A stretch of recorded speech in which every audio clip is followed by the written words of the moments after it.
FLM, wide open thinking, world-class work, and far-reaching results. Now with locations in Minneapolis, Columbus, Indianapolis, and Washington, D.C. A strategic marketing and communications company dedicated to serving clients who specialize in the business of agriculture and the life of rural communities. Thank you for joining us for our Agri-Pulse Washington Week in Review. I'm Spencer Chase, joined as always by Agri-Pulse Senior Editor Phil Brasher, discussing the week that was, agriculturally speaking, in Washington, D.C. And the big news coming out of Washington this week happened pretty recently, just about an hour ago as we're filming this. The Senate has voted to officially confirm Oklahoma Attorney General as Administrator Scott Pruitt as Administrator of the Environmental Protection Agency. That vote coming here Friday afternoon after a overnight session where Democrats argued against the nomination. There was an effort to delay the nomination another 2 weeks, following the Senate coming back from recess after having the opportunity to review some emails that were scheduled to be released as a result of a court case in Oklahoma. But Phil, looking through the vote and looking through the final results of the confirmation process, a 52-46 vote, and really things kind of fell in line about how we were expecting. Really did. Republicans lost one member, Susan Collins of Maine. She had said several days ago that she couldn't vote for Pruitt, and they picked up two Democrats who had said quite some time ago that they would support her. That was would support Scott Pruitt, and that was Heidi Heitkamp from North Dakota and Joe Manchin from West Virginia. Obviously, those are big energy states, and the energy industry is certainly looking forward to having or has been looking forward to having Pruitt as administrator of EPA and beginning to roll back a number of the regulations that the Obama administration had put in. And so looking at that vote and looking at the kind of the partisanship that filled in there, a lot of ag groups offering their congratulations, their support for Scott Pruitt as he looks to head from nominee to actual administrator of the Environmental Protection Agency. And a lot of the reason that there's a lot of support from ag groups is due to the environment that they are anticipating will be brought forward by the Trump administration in terms of regulatory rollback. That's something that they've been cheering for a long time, really since Trump was elected. They've been hoping for this regulatory rollback. But Phil, what do you anticipate the actual regulatory rollback and just the broader EPA environment under a Scott Pruitt administration at EPA will end up looking like? Well, I think one of the first things that they're going to have to deal with is the Waters of the U.S. rule, which we've been talking about. It's now tied up in court. And Pruitt's going to have to deal with that one way or the other. I don't think they particularly want to go back to the Bush-era rule.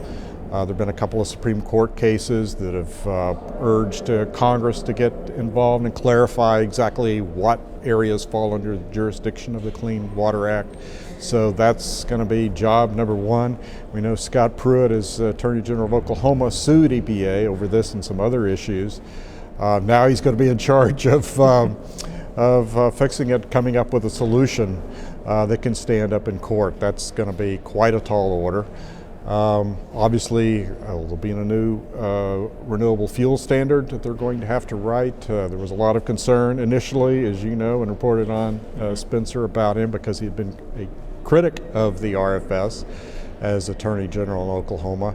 He has now promised the senators during his confirmation hearing that he would follow the RFS, that in fact the waivers that the Obama EPA had given at the request of the refiners and others really had created a lot of uncertainty about the RFS and about biofuel usage. So made a number of promises, satisfied to the satisfaction of a lot of Midwest Republican senators. They'll have to carry that out now, deal with the RFS. There are other areas, pesticide regulation, where he will probably have a significant impact. Mm-hmm. And as happy as agriculture groups and Republicans are about Scott Pruitt being confirmed, a lot of Democrats, a lot of liberals, and a lot of environmentalists are equally as upset. They do not view Scott Pruitt as someone that is a good pick to lead this agency, saying that he doesn't believe in the core principles, the core values of the agency. So a very, very big juxtaposition on Capitol Hill and really across the country on this nomination. Oh, absolutely. There's great concern that he's going to slash the staff. He's going to downgrade the enforcement office and so forth and so on. There is probably as much anxiety about what's going to happen at the EPA, as there is excitement in many quarters of agriculture. This was really one of the nominations that Democrats had picked to really target their opposition. We saw similar opposition efforts with the Education Secretary. Now we've seen it with the EPA Administrator. Both were eventually confirmed, but Democrats certainly making their voices heard in their opposition to these cabinet nominees. So it'll be interesting to see how those two departments, and the EPA in particular, for the purposes of our coverage, operate under the Trump administration, and specifically under Scott Pruitt's term as administrator. And I want to shift gears here and stay with things on Capitol Hill. Phil was reporting earlier this week on some closed-door meetings that happened with White House officials and some United States senators, specifically as they relate to trade policy. We saw some meetings with Republican members of the Senate Finance Committee, and then the membership as a whole. And Phil, what were you reading in terms of things that really just generally came out of those meetings from the senators that you were talking to? Yeah, well, Scott, there's a lot of anxiety out there among producers about President Trump's trade policy. You were at the Grains Council down in Panama this week. I've been with the dairy, the cotton producers, and others in this. It's really across the country. And there are a number of members from farm states on the Senate Finance Committee, which oversees trade policy, and they met behind closed doors with a couple of top trade advisors in the White House this week to find out more about what the president's trade policy is and where they're going to go. There was a meeting on Tuesday with Republican members of the Senate Finance Committee. That included Pat Roberts, who's the chairman of Senate Agriculture, John Thune from South Dakota, Chuck Grassley from Iowa, and others. And then there was a meeting again behind closed doors with the full committee on Wednesday. And so a lot of things have been really circulating about, especially in the agricultural community, in terms of what they're hoping the Trump administration will do on a trade basis. A lot of hope that if the withdrawal from the Trans-Pacific Partnership is going to happen, which it has, that a bilateral deal will be pursued with Japan. And that was actually discussed at this meeting, Phil? Well, they did get a lot of detail from the senators we talked to. I'm told that it actually got pretty heated at times with senators pressing. It was Peter Navarro, who's heading this new National Trade Council at the White House, and Jason Greenblatt, who has a title of International Negotiator.